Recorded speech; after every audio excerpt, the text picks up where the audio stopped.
வணக்கம். இந்த ஒரு அழகிய மாலையில் உங்களை சந்திப்பதில் பெரும் மகிழ்ச்சி கொள்கின்றேன். என்னன்னா, போன எலெக்ஷன்ல நெறைய பேருக்கு பார்த்தீங்கன்னா, வோட்டர் ஐடி, வோட்டர் லிஸ்ட்ல பேர் இல்லாம இருந்தது. ஏன்னா, அவர்கள் பெயர்கள் எஸ்ஐஆர் ஃபார்ம்லேருந்து நீக்கப்பட்டதுனால, அந்த எஸ்ஐஆர்ல இல்லன்னா, அதாவது ஸ்பெஷல் இன்டென்சிவ் ரிவிஷன்ல இல்லன்னா, அவர்களுக்கு வோட்டர் ஐடி இஷ்யூ பண்ணல. அவங்களுடைய பெயர் வோட்டர் லிஸ்ட்லேருந்து நீக்கப்பட்டது. அவங்க வாக்களிக்கவும் முடியல. தமிழ்நாட்டை பொறுத்த வரைக்கும் அது பிரச்சனை இல்லைங்க. ஆனா வெஸ்ட் பெங்கால்ல ஒரு மிகப்பெரிய பிரச்சனை அது போயிருக்கு. உங்களுக்கெல்லாம் ஞாபகம் இருக்கும், தமிழ்நாட்டுக்கும் மேற்கு வங்காளத்துக்கும் பாத்தீங்கன்னா ஒரே சமயத்துல தான் எலெக்ஷன் நடந்தது. ரிசல்ட்டும் ஒரே நாள்ல தான் வந்தது. புதிதாக ஆட்சி அமைந்த பிறகு அங்க இருக்கிற பாஜக அரசு பாத்தீங்கன்னா, யாருக்கெல்லாம் இந்த ஒரு பெயர் டெலிட் பண்ணப்பட்டதோ எஸ்ஐஆர் லிஸ்ட்ல, அவங்களுக்கு பலவித சலுகைகள், அரசின் திட்டங்கள்ல இருந்து சலுகைகள், அது தவிர உதவிகள், அதை எல்லாத்தையுமே டெலிட் பண்ணிட்டாங்க அல்லது நிறுத்திட்டாங்க. ஈவன் ரேஷன் பொருள்களும் நிறுத்திட்டாங்க.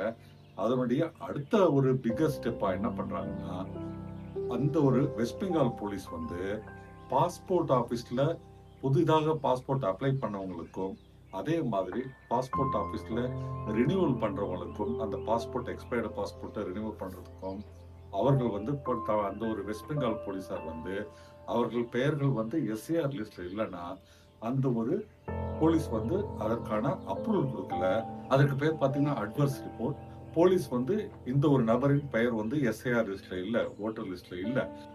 அதனால நாங்க இவங்களுக்கு அந்த ஒரு பாஸ்போர்ட் ரினியூவலுக்கோ அல்லது பாஸ்போர்ட் இஷ்யூக்கோ நாங்க அப்ரூவல் கொடுக்க முடியாதுன்னு சொல்லி மறுத்தாங்க. தி டெலிகிராஃப் ஒரு மிகப்பெரிய பத்திரிகை கல்கத்தால இருந்து வெளிவந்துட்டு இருக்கு. அதனுடைய ஆசிரியர் பாத்தீங்கன்னா திரு ராஜகோபால். அவருக்கும் பாத்தீங்கன்னா இந்த மாதிரி பாஸ்போர்ட் அப்ரூவல், போலீஸ் வெரிஃபிகேஷன் அட்வர்ஸாக தரப்பட்டு அவருக்கு பாஸ்போர்ட் இஷ்யூ பண்றது நிறுத்தப்பட்டது. பட் பலவித போராட்டத்துக்கு அப்புறம் இப்ப அவருக்கு பாஸ்போர்ட் ரினியூ ஆகி பாஸ்போர்ட் ரினியூ ஆகி கையில கிடைச்சிருச்சு. நம்ம இதுல என்ன முக்கியமா பார்க்க வேண்டியதுன்னா, வெஸ்ட் பெங்கால் அரசு ரேஷன் தரதா இருக்கட்டும், ஈவன் பீகார் அரசு கூட ரேஷன் பொருட்கள் தரதா இருக்கட்டும், இதர சலுகைகள் தரதா இருக்கட்டும், அது எல்லாமே எஸ்ஐஆர்ல பெயர் இல்லைன்னா தரமாட்டோம்ட்டு தெளிவா சொல்லிட்டாங்க. ஸோ அடுத்தடுத்து நம்முடைய இந்திய அரசாங்கம் மற்றும் ஒரு மாநில அரசின் நலத்திட்டங்கள்ல எஸ்ஐஆர்ல பெயர்லன்னா அந்த திட்டங்கள்லாம் போய் சேராதுன்ற அளவுக்கு ஒரு நெருக்கடியை கொண்டு போறாங்க.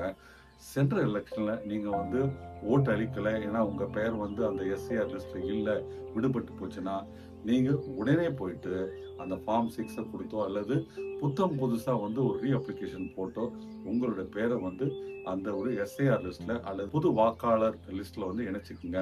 இல்லாட்டி மெல்ல மெல்ல இந்தியா முழுக்கவே இந்த ஒரு கெடுபிடி என்பது பரவறதுக்கு வாய்ப்பு இருக்கு. ஏன்னா நிறைய பேர் எஸ்ஐஆர் லிஸ்ட்ல பெயர் இல்லைன்னா பரவாயில்லன்ட்டு விட்டுட்டாங்க. வாக்கு கூட அளிக்காம இருந்திருப்பாங்க. அசால்ட்டா இருந்த அவங்களுக்கு, அதாவது ஒரு கவனக்குறைவா இருந்த அவங்களுக்கெல்லாம் தான் இப்போ மெல்ல மெல்ல நெருக்கடி மேற்கு வங்காளத்திலும் பாஜக ஆளும் மாநிலங்களையும் வருது. மெல்ல மெல்ல அது தமிழ்நாட்டுக்கும் வரதுக்கு வாய்ப்பு இருக்கு. அதனால உங்க பேர் இது வரைக்கும் எஸ்ஐஆர் லிஸ்ட்ல இல்லைன்னா, வாக்காளர் லிஸ்ட்ல இல்லைன்னா உடனே பேசி அந்த ஒரு வாக்காளர் லிஸ்ட்ல ஆட் பண்றதுக்கு பாருங்க. இது பாத்தீங்கன்னா இசிஐ நெட் என்ற ஒரு கவர்மெண்ட் வெப்சைட்டே இருக்கு. எலெக்ஷன் கமிஷன் ஆஃப் இந்தியால ரொம்ப எளிதா போயிட்டு நீங்க அதுல உங்களுடைய புது வாக்காளர் அட்டைக்கு விண்ணப்பிக்கலாம். அதை உடனே செய்யுங்க. இல்லாட்டி பிற்காலத்துல பலவித பிரச்சனைக்கு உள்ளாவீங்க. இந்த வீடியோவை பார்த்தமைக்கு நன்றி. மீண்டும் அடுத்த வீடியோ சந்திக்கிறேன்.